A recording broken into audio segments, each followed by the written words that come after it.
Salut à toi. Alors on parle souvent des écrans comme d'un simple problème de génération, mais tu vas voir dans cette vidéo que ça va beaucoup plus loin que ça.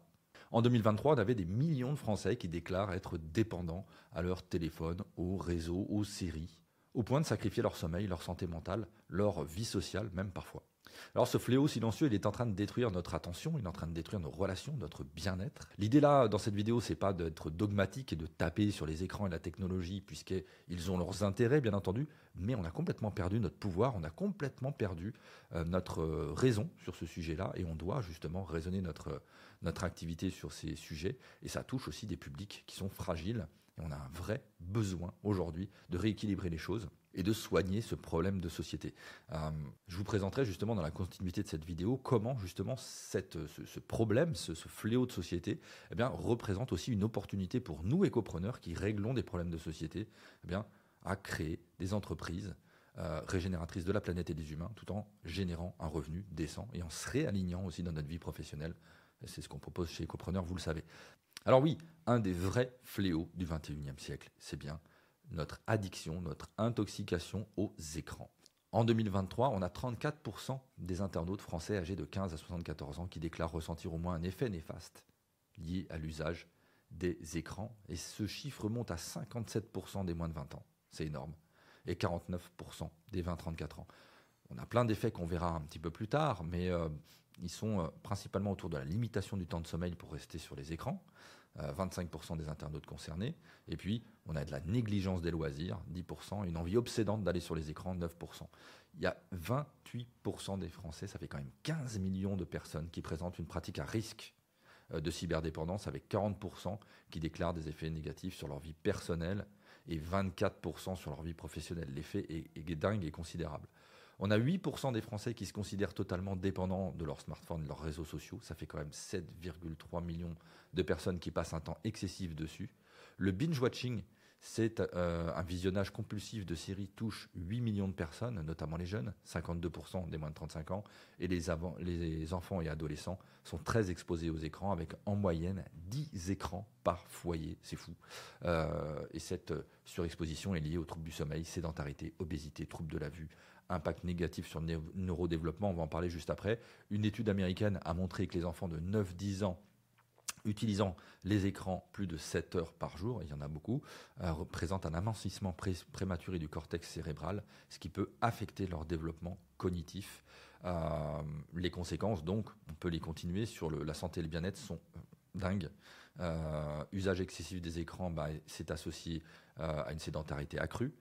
Donc on va avoir des facteurs aggravants de maladies chroniques, hypertension, obésité, diabète, troubles musculo-squelettiques, problèmes de vue, maladies cardiovasculaires, certains cancers. Sur le plan psychologique, une mauvaise utilisation des écrans, ça peut conduire à une repli sur soi, dépression, dégradation du sommeil, troubles de l'attention, de la concentration, anxiété.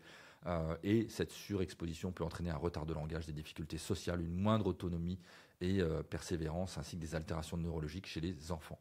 Là, on a un vrai problème de société majeur qui est qu'on a perdu complètement notre pouvoir sur ce sujet-là. Beaucoup de gens sont désemparés, beaucoup de parents, beaucoup d'enfants et d'adolescents sont désemparés par rapport à cela. Et plus en situation de souveraineté par rapport aux écrans, c'est-à-dire de les utiliser pour ce qu'ils sont, un outil formidable pour se développer, mais en excès, c'est tout autant destructeur que possible. Donc on souhaite bien entendu se défaire de ces écrans pour ceux qui en sont conscients, et on tente de réduire les choses, mais il y a un pourcentage d'échecs quand même assez important. 7% échouent pour les gens qui essayent, un taux d'échec plus élevé chez les moins de 20 ans, 10%, et chez les 25-29 ans, 9%. Et les personnes qui ressentent un mal-être psychique lié aux écrans, eux aussi ont un taux d'échec plus élevé.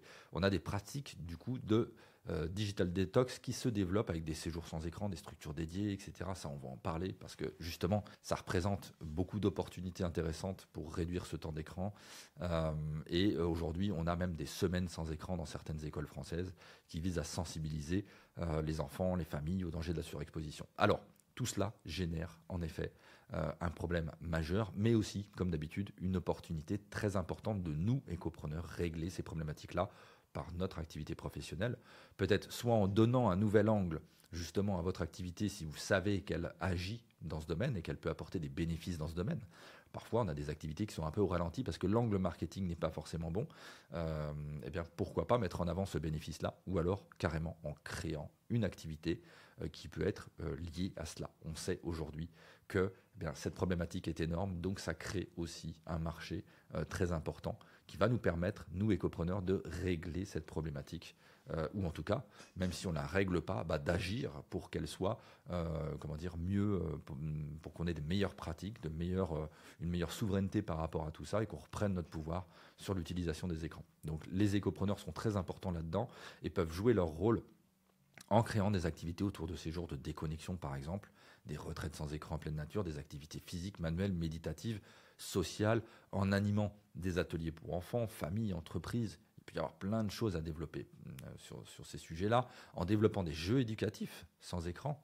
Chez nos écopreneurs, on a des exemples dans ce domaine-là. On peut concevoir aussi des espaces low-tech ou autres ressourçants. On peut accompagner la reconversion numérique vers des activités plus, alignées. C'est ce qu'on fait chez nous, chez Ecopreneur, du coaching individuel, des coachings en petits groupes pour accompagner des salariés numériques en burn-out vers un mode de vie un peu plus aligné, agriculture, artisanat, création de tiers-lieux ou autres, etc. On a énormément d'activités qui pourraient être liées à cette problématique-là et qui pourraient énormément aider. Donc, toi, si tu penses que tu peux agir, que tu as envie d'agir et que ça correspond bien à toi parce que tu es en reconversion, tu as envie de lancer une activité, une entreprise utile, ou alors que tu as un média, un support dans ton environnement qui permettent justement de lancer ce type d'offre, écoute, vas-y, parce qu'on a un grand besoin pour aider à résoudre ce problème, ou en tout cas à améliorer notre relation à ce problème-là.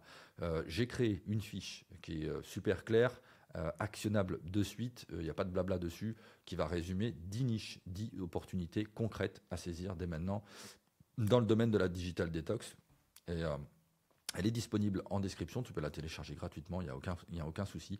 On va décrire dedans ces 10 niches, quelles sont le pourquoi justement elles sont intéressantes, comment se lancer dedans, et puis je te donnerai la méthodologie aussi à suivre en 5 étapes pour créer cette activité et commencer à la regarder d'un petit peu plus près. C'est dans la description. En attendant, on se retrouve dans une autre vidéo en espérant que celle-ci, ce nouveau format un petit peu t'a plu.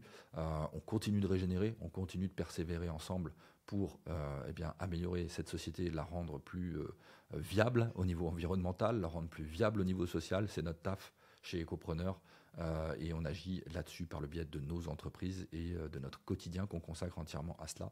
Je vous souhaite une très belle continuation et je vous dis à bientôt. Portez-vous bien. Ciao.